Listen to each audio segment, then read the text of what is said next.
एक छोटे से गांव में रामपुर नाम की जगह पर सास बहू की एक जोड़ी रहती थी। सास का नाम था कस्तूरी देवी और बहू का नाम था राधा। कस्तूरी देवी अपने सख्त स्वभाव और परंपरागत सोच के लिए गांव भर में प्रसिद्ध थी, जबकि राधा अपनी मासूमियत और चंचलता से सबका दिल जीत लेती थी। दोनों का रिश्ता कुछ अलग ही किस्म का था, थोड़ा खट्टा, थोड़ा मीठा। जब राधा पहली बार ससुराल आई, तो उसे देखकर कस्तूरी देवी ने सोचा, इतनी नाजुक सी लड़की हमारे घर के सारे काम कैसे करेगी। वहीं राधा सोच रही थी, सासू माँ तो बड़ी सख्त दिखती हैं, क्या ये मुझे समझेंगी। राधा ने पहली सुबह जल्दी उठकर सासू माँ के लिए चाय बनाई। लेकिन जैसे ही कस्तूरी देवी ने चाय का पहला घूंट लिया, उन्होंने मुंह बिगाड़ते हुए कहा, अरे बहू, ये चाय है या गर्म पानी। राधा ने धीरे से जवाब दिया, माँ जी, पहली बार बनाया है, अगली बार बेहतर बनाऊंगी। कस्तूरी देवी ने तिरछी नजरों से उसे देखा और कहा, देखते हैं। कस्तूरी देवी को लगता था कि राधा घर के कामों में ज्यादा दिलचस्पी नहीं लेगी, इसलिए उन्होंने उसे परखने के लिए एक चाल चली। उन्होंने कहा, राधा, आज खाना तुम बनाओगी, और हाँ, हमारी पारंपरिक मिठाई लड्डू भी बनाना। राधा थोड़ा घबराई, लेकिन उसने सोचा, सासू माँ को खुश करने का यही मौका है। उसने रसोई में पूरे दिल से खाना बनाया। जब खाने की बारी आई, तो कस्तूरी देवी ने थोड़ा सा चखा और कहा, खाना तो अच्छा बना है, लेकिन लड्डू में मिठास कम है।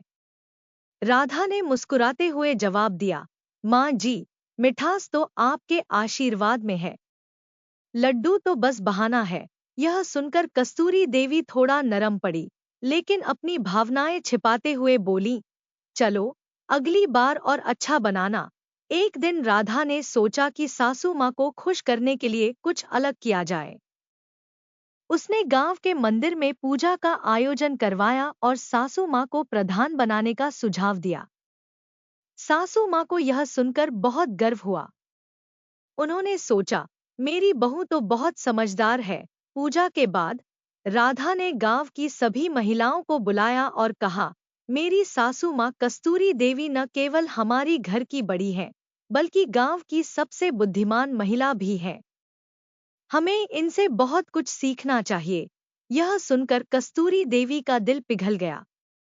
उन्होंने राधा से कहा, बहू, तुमने तो मेरा मान बढ़ा दिया। धीरे धीरे सास बहू के बीच प्यार और समझ बढ़ने लगी। कस्तूरी देवी ने महसूस किया कि राधा न केवल एक अच्छी बहू है, बल्कि एक सच्ची दोस्त भी बन सकती है। वहीं राधा ने भी समझा कि कस्तूरी देवी के सख्त स्वभाव के पीछे उनका प्यार और परवाह छिपा है। एक दिन गांव की अन्य महिलाओं ने कस्तूरी देवी से कहा, तुम्हारी बहू तो गहने जैसी है। इस पर कस्तूरी देवी ने मुस्कुराते हुए कहा, हाँ, मेरी बहू राधा सच में हीरा है। अब कस्तूरी देवी और राधा के बीच सास बहू वाला रिश्ता नहीं था, वे मां बेटी और दोस्त बन गई। गांव के लोग कहते थे, रामपुर में अगर किसी से सास बहू का सही मतलब सीखना हो, तो कस्तूरी देवी और राधा से सीखो। इस तरह सास बहू की यह कहानी केवल खट्टे मीठे अनुभवों का मिश्रण नहीं थी, बल्कि प्यार, समझ और रिश्तों की मिठास का एक खूबसूरत उदाहरण बन गई। दोस्तों, ये कहानी आपको कैसी लगी, मुझे कमेंट करके बताएं।